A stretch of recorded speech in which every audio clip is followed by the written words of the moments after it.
ان کی اگلی ملاقات لائبریری میں ہوئی۔ اس بار امامہ اسے وہاں موجود دیکھ کر بے اختیار اس کی طرف چلی گئی۔ رسمی علیک سلیک کے بعد امامہ نے کہا، میں آپ کا شکریہ ادا کرنا چاہتی تھی۔ جلال نے حیرانی سے اسے دیکھا، مگر کس لیے؟ اس کیسٹ کے لیے جو آپ نے ریکارڈ کر کے بھجوائی تھی۔ نہیں، اس کی ضرورت نہیں۔ مجھے اندازہ نہیں تھا کہ کوئی مجھے ایسی فرمائش بھی کر سکتا ہے۔ آپ بہت خوش قسمت ہیں۔ میں؟ کس حوالے سے؟ ہر حوالے سے۔ آپ کے پاس سب کچھ ہے۔ آپ کے پاس بھی تو سب کچھ ہے۔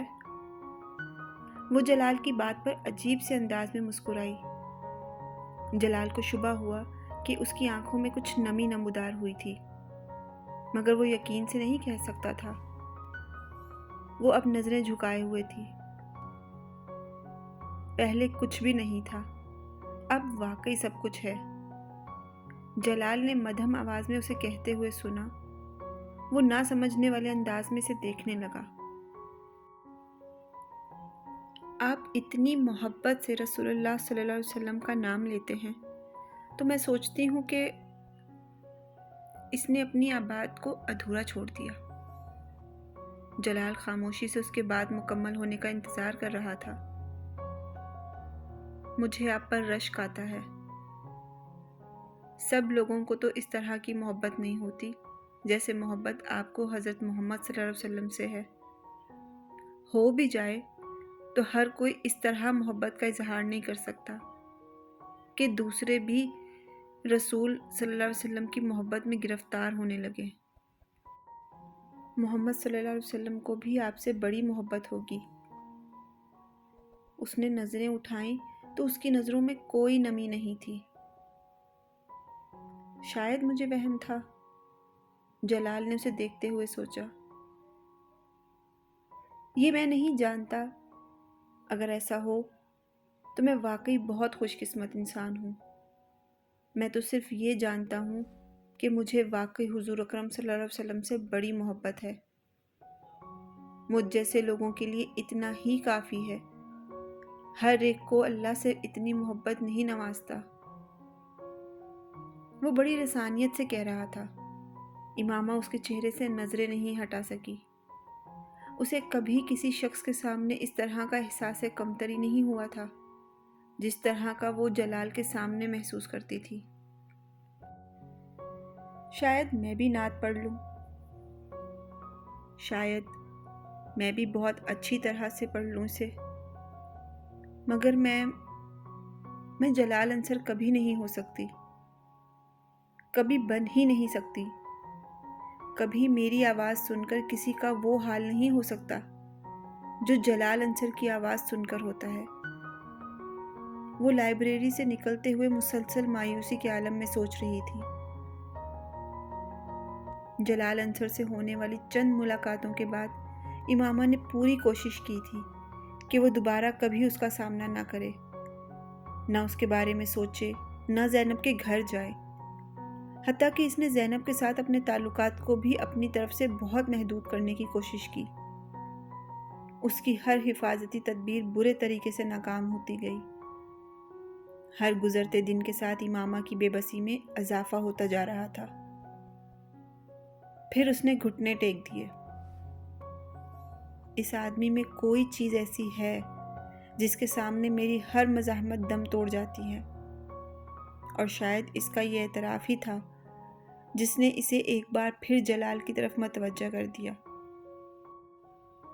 پہلے اس کے لیے اس کی بے اختیاری لاشعوری تھی، پھر اس نے شعوری طور پر جلال کو اسجد کی جگہ دے دی۔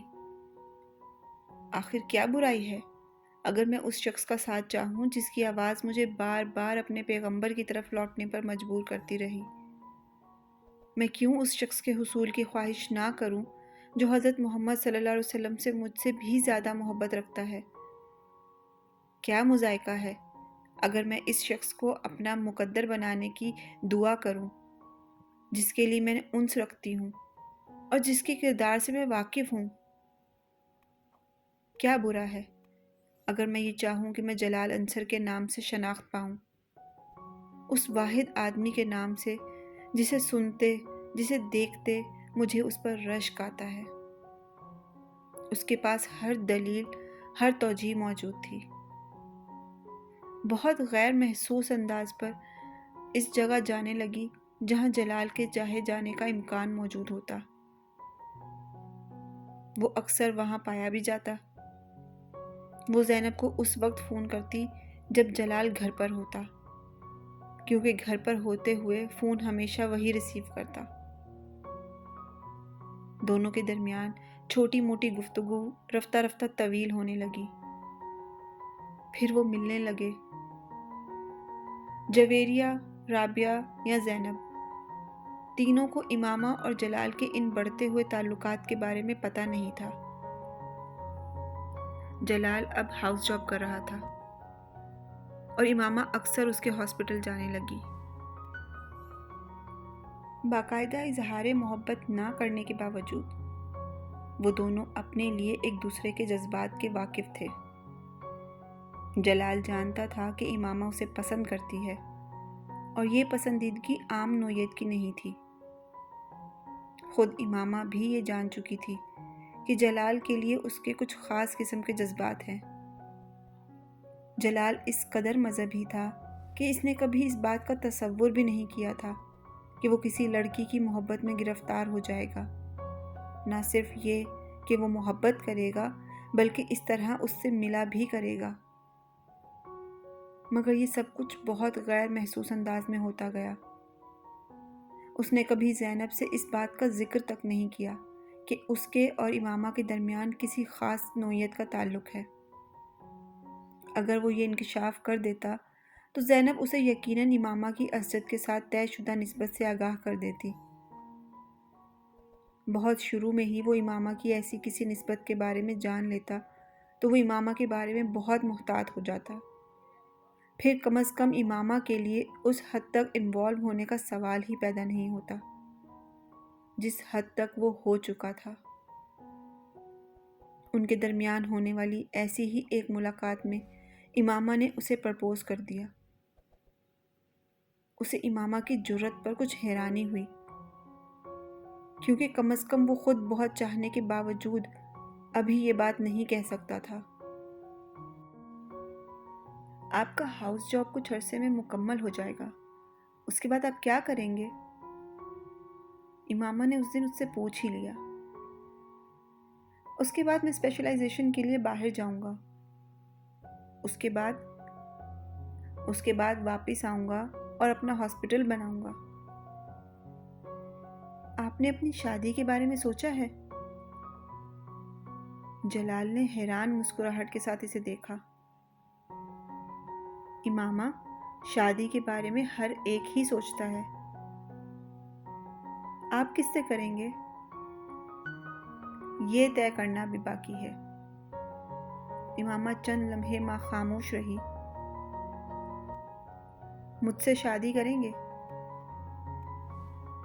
جلال دم بخود اسے دیکھنے لگا۔ اسے امامہ سے اس سوال کی توقع نہیں تھی۔ آپ کو میری بات بری لگی ہے؟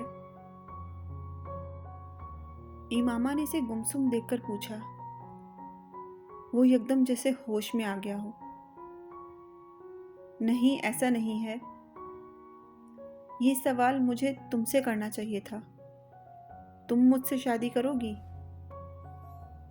ہاں، امامہ نے بڑی سہولت سے کہا۔ اور آپ؟ میں ہاں، آف کورس۔ تمہارے علاوہ میں اور کس سے شادی کر سکتا ہوں؟ میں ہاؤس جاب ختم ہونے کے بعد اپنے ماں باپ کو تمہارے ہاں بھجواؤں گا۔ وہ اس بار جواب میں کچھ کہنے کی بجائے خاموش سی ہو گئی۔ جلال، کیا ایسا ہو سکتا ہے کہ میں آپ سے اپنے گھر والوں کی مرضی کے بغیر شادی کر لوں؟ جلال اس کی بات پر ہکا بکا رہ گیا۔ کیا مطلب؟ ہو سکتا ہے میرے پیرنٹس اس شادی پر تیار نہ ہوں۔ کیا تم نے اپنے پیرنٹس سے بات کی ہے؟ نہیں، تو پھر تم یہ بات کیسے کہہ سکتی ہو؟ کیونکہ میں اپنے پیرنٹس کو اچھی طرح جانتی ہوں۔ جلال یکدم کچھ پریشان نظر آنے لگا۔ امامہ، میں نے کبھی یہ سوچا ہی نہیں کہ تمہارے پیرنٹس کو ہم دونوں کی شادی پر کوئی اعتراض ہو سکتا ہے۔ میں تو سمجھ رہا تھا کہ ایسا نہیں ہوگا، مگر ایسا ہو سکتا ہے۔ آپ مجھے صرف یہ بتائیں کہ کیا آپ اس صورت میں مجھ سے شادی کر لیں گے؟ جلال کچھ دیر خاموش بیٹھا رہا۔ امامہ اضطراب کے عالم میں اسے دیکھتی رہی۔ کچھ دیر بعد جلال نے اپنی خاموشی کو توڑا۔ ہاں، میں تب بھی تم سے شادی کر لوں گا۔ میرے لیے یہ ممکن نہیں ہے کہ میں اب کسی دوسری لڑکی سے شادی کر سکوں گا۔ میں کوشش کروں گا کہ تمہارے پیرنٹس اس شادی پر رضامند ہو جائیں، لیکن اگر وہ نہیں ہوتے تو پھر ہمیں ان کی مرضی کے بغیر شادی کرنی ہوگی۔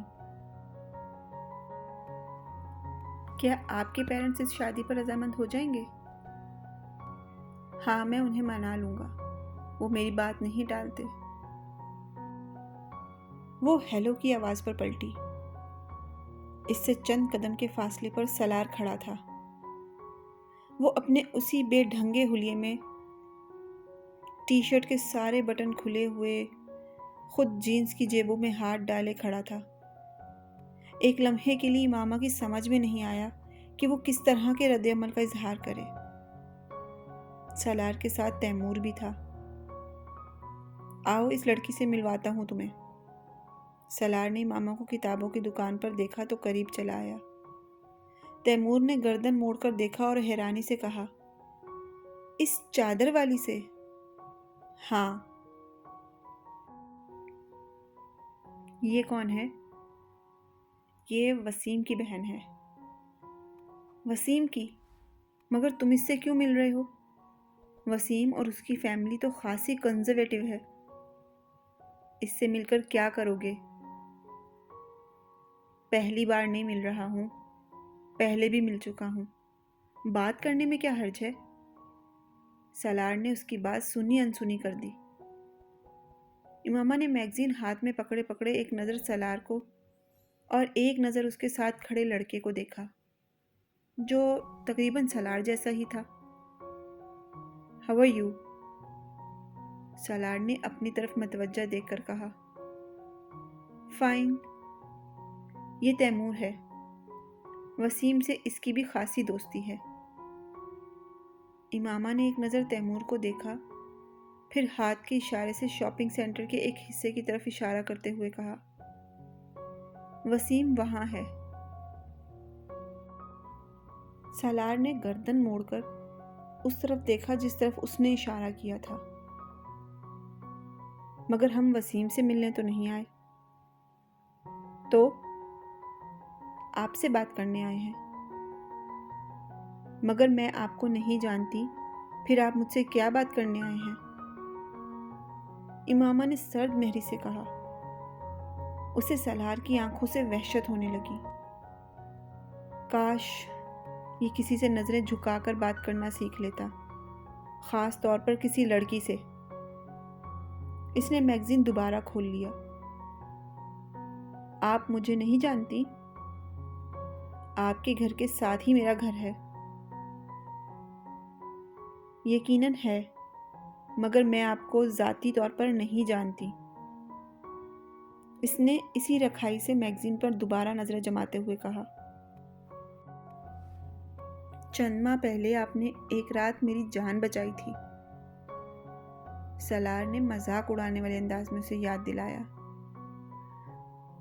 میڈیکل کی اسٹوڈنٹ ہونے کی حیثیت سے یہ میرا فرض تھا۔